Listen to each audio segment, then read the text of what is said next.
ये आप किस आधार पे कह रहे हैं? ये हम मतलब कहीं ना कहीं पब्लिक तो कह रही है कि मनगढ़ंत है कि भाई 5 साल कहाँ थे, अब आए हो, कैसे आगे करोगे, तो कैसे वोट देंगे? नहीं हो पाया तभी तो घूम रही, तो उसके बारे में कहीं ना कहीं सरकार का फेलियर ही तो है। और लोगों को अनाज मिल रहा है, विकास के लिए है। पिछले साल का सरकार कोई भी सरकार आके चुनती है तो उसे क्या सवाल करेंगे? सरकार को नहीं चल पा रहा है, कोई नहीं, अधिकारी कोई सुनते ही नहीं है। अगर गांव की बात करें तो जैसे इसमें करीब 1,500 मुद्दे होने चाहिए। 5 साल के बाद लोग झांकने आते हैं, तो इन सब के साथ हम आगे बढ़ते रहेंगे।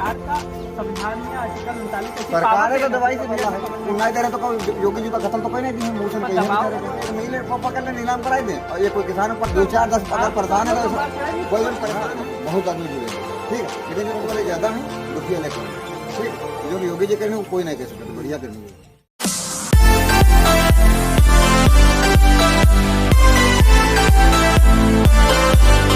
नमस्कार, लोकतंत्र चैनल में आपका स्वागत है। लखीमपुर 142 विधानसभा क्षेत्र, आज मैं गांव में खड़ा हूं। उस गांव का नाम है रंगीला नगर, जिसको नगर के नाम से भी बहुत ज़्यादा लोग जानते हैं।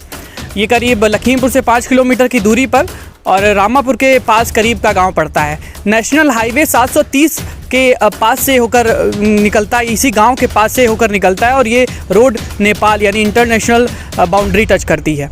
इस गाँव में करीब 3,867 लोग हैं। यहाँ पे लखीमपुर का मैं बता दूं कि आपको चौथे चरण का भी नोटिफिकेशन आ गया है। अब मैं बता दूं 23 फरवरी को इलेक्शन होने की संभावना है और इसी के साथ में यहाँ की गर्मा गर्मी, चुनाव की गर्मा गर्मी तेज हो गई। आज हम जिस क्षेत्र में आए हैं, हम लोगों से बात करेंगे कि आखिर रुझान किसकी तरफ है, किस सरकार ने 5 साल के बाद 5 साल होने को है और सरकार ने क्या काम किया है और क्या काम नहीं किया है और क्या इससे अच्छा और काम हो सकता था। तो आइए जानते हैं, लोगों से राय लेते हैं। चाचा भैया अपना नाम बताइए। मनीष कुमार तिवारी। क्या करते हैं भैया? यही कारखाना चलाते हैं। अच्छा, ये बताइए कि अब तो 5 साल होने को है सरकार को, तो सरकार के किस काम से आप संतुष्ट हैं कि नहीं, ये बताइए। हम तो सरकार के सभी कार्यों से संतुष्ट हैं। जैसे आपको कौन सा काम लगता है कि सरकार ने अच्छा किया? सबसे बड़ा काम ये हुआ है, राम मंदिर का निर्माण हो रहा है। दूसरी बात, हिंदू मुस्लिम का विवाद खत्म हुआ है।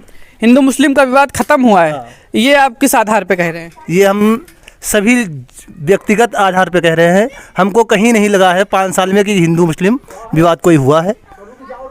और दूसरी बात, एक तो सभी को बराबर सम्मान अधिकार मिला है, ऐसा नहीं किसी के साथ भेदभाव हुआ हो। और साथ ही में एक और चीज़ें आती है कि भाई इस सरकार में केवल विकास दुबे को ही मारा गया है और लोग तो वही बता रहे हैं कि जुडिशरी के गलत करेगा वो मारा जाए। वो न्यायालय का काम है ना, है?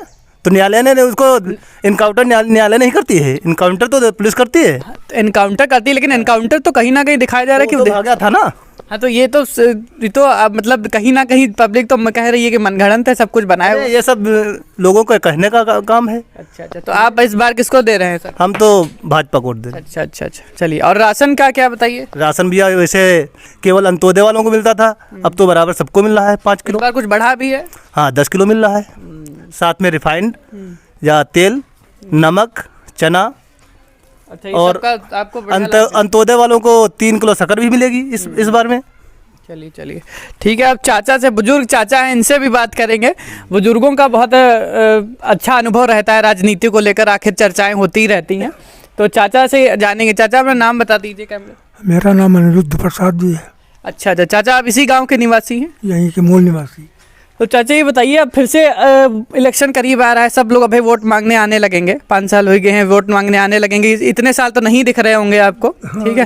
हाँ, तो अब दिखने लगेंगे। तो आप कौन से आधार पर किसको क्या पूछेंगे, उनसे क्या सवाल करेंगे कि भाई 5 साल कहाँ थे या अब आए हो, कैसे आगे करोगे, तो कैसे वोट देंगे, किस आधार पर देंगे? हाँ, यह तो बात तो सही है कि हम उनसे पूछेंगे कि आप किस आधार पर आए हैं। हाँ, 5 साल नहीं, क्या आपने किया, क्या नहीं किया है। और जो कुछ किया है जिस सरकार ने, सब सामने है, सब दिखाई पड़ रहा है। रही बात बीजेपी की, जो है सबका उत्थान, सबका साथ, ये सर्वोपरि है। लेकिन अगर किसान परेशान है तो इनसे, इनकी गायों से परेशान है। गाय बहुत बड़ा मुद्दा है। इन जो मोदी जी दे रहे हैं, योगी जी दे रहे हैं, वो गाय सब चल रही हैं। और आपका ये पेमेंट जो गन्ना किसान का पेमेंट है, वो सब बाकी पड़ा भी। तो फिर क्या बढ़िया, फिर बढ़िया कैसे कहेंगे? फिर जब गन्ना किसान वो बाकी पड़ा है, गाय खेत चरे डाल रही हैं, तो फिर कैसे क्या कहेंगे बढ़िया? नहीं, ऐसा है, केवल बजाज मिल जो है बाकी किए हुए हैं, सब तो नहीं बाकी किए हुए हैं। अब ये चाहे गवर्नमेंट की कमी हो, चाहे मिल की कमी हो, या हम लोगों की कमी कहिए कि मजबूरी में बेचते हैं। तो वही तो, लेकिन इसकी तरफ सरकार को ध्यान देना चाहिए ना कि भाई हम प्राइवेट तो दे रहे हैं, तो कहाँ मिल रहा है पेमेंट? नहीं दी नहीं, कहाँ ध्यान दे? अब हम दी नहीं पैसा। चलो चाचा से बात करते हैं। अपना नाम बताइए चाचा। कहाँ दिन बताओ? देखिए, 13 तक दिन है। नहीं वो नहीं, और दी नहीं है अभी आ रहा है। हाँ, अपना नाम बताइए चाचा। ऋषि मोहन मिश्रा। अच्छा चाचा, आप यही गांव के निवासी? हाँ, यहीं के निवासी। तो बताइए पेमेंट में काहे समस्या आ रही है, काहे क्या दिक्कत है? अब भैया हम तो इस विषय में जान नहीं सके थे, लेकिन गवर्नमेंट कह रहे हैं, मिल वाले कह रहे हैं कि गवर्नमेंट पर हमारा बकाया है। गवर्नमेंट पे बकाया है? जी। अच्छा, तो इका और क्या कहते हैं कि भाई पैसा जब पूछो काहे नहीं आ रहे, तो क्या जवाब देते हैं? पैसा कहाँ, कितने दिन धरना चला है, कहूँ एक पैसा नहीं दिन। अच्छा, सरकार से इस बारे में, धरना के बारे में क्या जवाब दे रही सरकार? सरकार कहा थे बराबर पेमेंट हम दिवा देवा फरवरी, मतलब कहीं ना कि 30 दिसंबर तक दिवा देवा, और 30 दिसंबर तक हुआ। अभी तक पेमेंट कुछ नहीं आया है। 2-4 पर्ची निकाल हुआ जिसे 2-4 दिन का। हाँ, तो क्या कहना चाहेंगे कि सरकार की कौन सी कमियाँ, ये सब कमियाँ? अब या तो कमी है भैया, हाँ, तो अब पेमेंट हम लोग मिल जाए तो हम लोग सुकून में मुझे थोड़ा।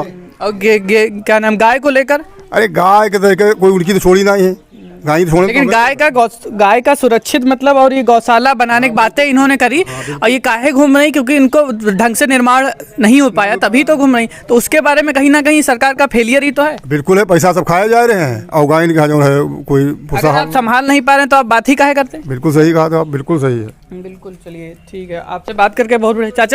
चाचा आपसे बात करते हैं। चाचा अपना नाम बता दीजिए क्या? हाँ, जुगल किशोर पांडे। आप चाचा ये बताइए, आप इसी गांव के ही रहने वाले हैं? हाँ, इसी रंगीला नगर गांव के तो रहने इस वाले गांव में आप बताइए कि 5 साल में कैसे लोग आए, कितना विकास हुआ, कैसे का मतलब लोग शिक्षा के नाम पे, और किस तरह से लोग वादे करते हैं, और कितनी तरक्की हुई है इस गांव में, ये बताइए। तरक्की तो हुई है, सड़कें बनी हैं, और लोगों को अनाज मिल रहा है, सुविधाएं सब मिल रही हैं, जिसमें सबका साथ सबका विकास और सबको बराबर का हक मिल रहा है। लेकिन ये जो समस्या पेमेंट वाली काश्तकार के लिए है, पिछले साल का पेमेंट अभी तक नहीं मिला। किसानों ने बड़ा आंदोलन किया, और बड़ा फिर आश्वासन उनको मिला सरकार की तरफ से, मिल की तरफ से, लेकिन पेमेंट नहीं दिया गया। ये सबसे बड़ा कारण है। तो कितने साल का पेमेंट बकाया है? पूरे 19-20 का 19-20 का पेमेंट बकाया है। हाँ। तो इतना पेमेंट बकाया है, फिर किसानों को यह तो समस्या आती है कि मान लिया वो लोग पेमेंट से ही आगे का काम करते हैं। मान लिया आगे की फसल लगानी है तो वो लोग निर्भर हैं उसी पेमेंट पे, कि उनको पता है कि भाई ये पेमेंट आएगा तो हम आगे की फसल लगाएंगे। तो उसमें क्या समस्याएं आती, जब पेमेंट नहीं मिलता है तो उन लोगों को कहाँ से पैसा वो लोग अरेंज करते हैं? बहुत उसी का एक परिणाम है कि लोग काश्तकार जो है वो अपना गन्ना औने पौने ये गुड़ क्रेशर या क्रेशर पर बेच रहा है, जो कि अभी तक तो केवल 200-220 रुपये का रेट था। हाँ, और उसमें बहुत होड़ लगी रहती है। हाँ, बहुत भीड़ होती है। 2-3 दिन के बाद क्रेशर से लोग लेकर के अपनी ट्राली तुला करके आते हैं, और उनका जितना लागत लगाते हैं, पानी हुआ, सिंचाई हुआ, और उतना बढ़िया फायदा भी नहीं हो पाता। क्या कि गन्ना की रेट फिर कम बिकता है उनका, क्योंकि मिल पे जा नहीं पाता, मिल पे देते नहीं, क्योंकि उनका फिर पैसा नहीं निकलेगा। आधा रेट उनको मिल पाता है क्रेशर से, बाकी बेचने में, और मिल पर जब पेमेंटें नहीं मिलता है तो काश्तकार क्या करे, परेशान है। की बहुत समस्या है उसके लिए। हाँ, तो राय क्या देना चाहेंगे सरकार को? अगर सरकार कोई भी सरकार आगे चुनती है तो उसे क्या सवाल करेंगे? सरकार को चाहिए कि सबसे पहले गन्ने का पेमेंट की व्यवस्था ठीक ठाक करे, और जो गैया छुट्टा है इनकी व्यवस्था की जाए, गौशाला बनवाए जाए। गौशाला तो बनाया जाता है, लेकिन उनका काम ढंग से नहीं चल पा रहा है। कोई नहीं, अधिकारी कोई सुनते ही नहीं है। हाँ, जिनको निर्देश दिया जाता है सब पैसा खा लेते हैं, और पशु जो है ऐसे मरते रहते हैं। हाँ। तो ये सरकार की कमियां हैं। अगर ये कोई और पार्टी दावा करती है कि हम ये करके देंगे तो नहीं, और तो कोई नहीं करेगा। और कोई गाँवों का संरक्षण करने के लिए कोई अभी तक न तो कोई बात कर रहा है अपनी, न कोई इसके लिए तैयार है। हाँ, शिक्षा के मामले में अगर गांव की बात करें तो जैसे इसमें करीब 1,500 पुरुष हैं और करीब उसी अनुपात में महिलाएं भी हैं, तो शिक्षा के मामले में आप बताइए कि क्या आगे बढ़ रहा है गांव? ना, बिल्कुल बढ़ रहा है, आगे बढ़ रहा है। हमारे यहाँ एक प्राइमरी पाठशाला है, एक जूनियर हाई स्कूल है, और बाकी आंगनबाड़ी केंद्र है, और बराबर बढ़िया अच्छी शिक्षा चल रही है। बच्चे पढ़ने जा रहे हैं सब? हो, बच्चे पढ़ रहे हैं। चलिए बात करके बहुत अच्छा लगा आप लोगों से। और देख रहे हैं जैसा कि आप रंगीला नगर में चुनाव बिल्कुल करीब है और यहाँ पे चर्चाएं अक्सर चालू हो गई हैं, और चर्चाएं होती रहती हैं। तो चलिए अच्छा, हम आगे बात करते रहेंगे और इसी साथ में अपनी बात को यहीं पे विराम देते हैं। आगे इसी तरह से लखीमपुर के जो रुझान है, किस तरह से कौन सी पार्टी आगे आ रही है, किसको वोट देना चाहते हैं, कौन से मुद्दे होने चाहिए, 5 साल के बाद लोग झांकने आते हैं तो हम लोगों को कम से कम ऐसे सवाल रखने चाहिए कि भाई ये काम करके दो तुम, तभी हम तुमको वोट देंगे। तो इन सब के साथ हम आगे बढ़ते रहेंगे। चलिए बहुत बहुत धन्यवाद आपका।